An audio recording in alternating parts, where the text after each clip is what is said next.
Zoe Metcalfe, Police, Fire and Crime Commissioner for North Yorkshire. We've just today had a HMICFRS, so His Majesty's Inspectorate of Fire and Police, isn't it? And it's been critical of North Yorkshire Police in some areas, but not all areas. But overall, the recommendation is that there's a need for urgent change. So in a way, the headline is quite alarming. But I'd like to first just explore, well, I think some people don't understand the role of the Crime Commissioner, and some people will be saying, well, why didn't the Crime Commissioner spot these problems to start with? Can you just sort of explore how you kind of work a little bit with the Chief Constable and the police? Sure, that's fine. So what's really important to understand is that this report is actually from the time frame of 2018 until early summer 2022. So I can't comment on previously what's happened, but I can only comment about what the improvements I've seen already, and that when I came into the post, I think it's fair to say that the force were very much self-aware about where they needed to improve. So when HMICFRS came in to do their inspection, we already knew the areas and we were working really hard on them. And what I'm so pleased to see is the improvements already. So we're in a much better place than, North Yorkshire Police are in a much better place than where they were last year, because they've made improvements and they will carry on making significant improvements. And I think one thing to note is, in September and October, HMICFRS are coming back into the force to do a re-inspection. So the public will see an improvement when they come back in then. And I suppose my role in all of this is to make sure that I scrutinise the Chief Constable for delivery of service. And so I have lots of officers that work for me as well. And as a team, we come in and we go in and we make sure that we're at those meetings where we scrutinise HMIC's improvements that they need to see. And we make sure that happens and that it's on track. And so I've changed my public accountability meetings, which are live streamed on YouTube and Facebook Live every month. So our next one is going to be on Monday, and it's going to be all about this report. And you'll be able to see me scrutinising the Chief Constable, but also for the Chief to demonstrate about the improvements they've made and what they're going to be making. And then every public accountability meeting monthly thereafter, there will be a section for police and fire about how they're meeting those improvements and the improvements they've made going forward. So when HMIC come back in September, October, the force will be in a very different place. And when you say, you monitor what's going on, obviously the police force is, a very big organisation, and the Crime Commissioner's office is, a fraction of that.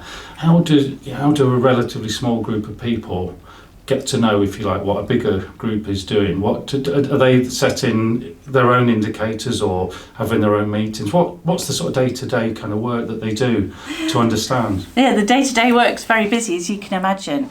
So HMIC is a really good independent audit report on the force. So it gives me that extra tool in my toolkit to be able to scrutinise. So we take those, among other areas, those improvements that need to be made, and we work on those areas. You're right, we are a small office, but we have very much a targeted approach. So we're making sure that we're aligned with the the improvement plan, the HMICFRS improvement plan that's in place by the force, and we're making sure that they're making those improvements. So it's very focused and very targeted. So when we get these reports, the force gets a pre-copy, and often what's said is what you've said is that that we were aware of it and things are underway.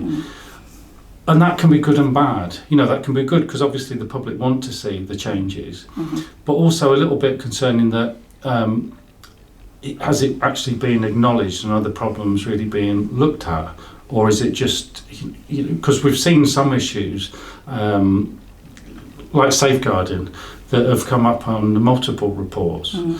And although that's a really complex area, there could be completely different sections of that area.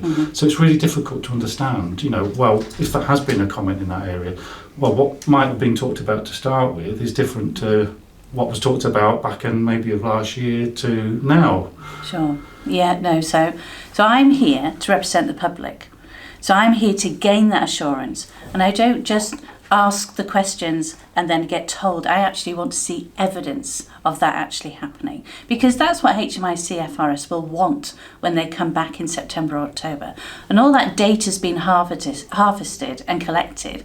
So you're absolutely right. You know, this was a really disappointing inspection, but I can assure the public that that's where they were, the force, last year. They are not in that place now, and they certainly will be making those improvements, even more so going into September and October this year. And just to sort of talk about sort of some key areas on the report, there was a comment about managing resources and budgets. So to some of the, and I've read part of the full report, and some of it is commenting on individual officers, and some of it is commenting more organisationally or more at a sort of a senior level. Are you happy that you've got the right team in there? Because we've seen quite a churn of senior, assistant chief constables and deputy chief constables. From the media point of view, I sort of struggle to keep track with who's in what role, and even on a local level, who the sergeants and inspectors are. Yeah. Well, that's just in a way natural, because police officers move around, don't they, within the force? They do different jobs. But what I can say is that the Chief Constable has a new senior leadership team in who are absolutely fantastic, and they're completely on this. So they give her great support as well, and she leads the force exceptionally well. There have been areas, say for instance about how they need to get better at their strategic management of finances, that as soon as I came into role in December 21, I was very clear with them. They needed to get a better grip on their finances. And I've been very open about that, actually, publicly to my crime panel as well. But I am assured, and I can see that they are doing that. It's like a huge tanker, and they're turning it round, and I can see it for myself.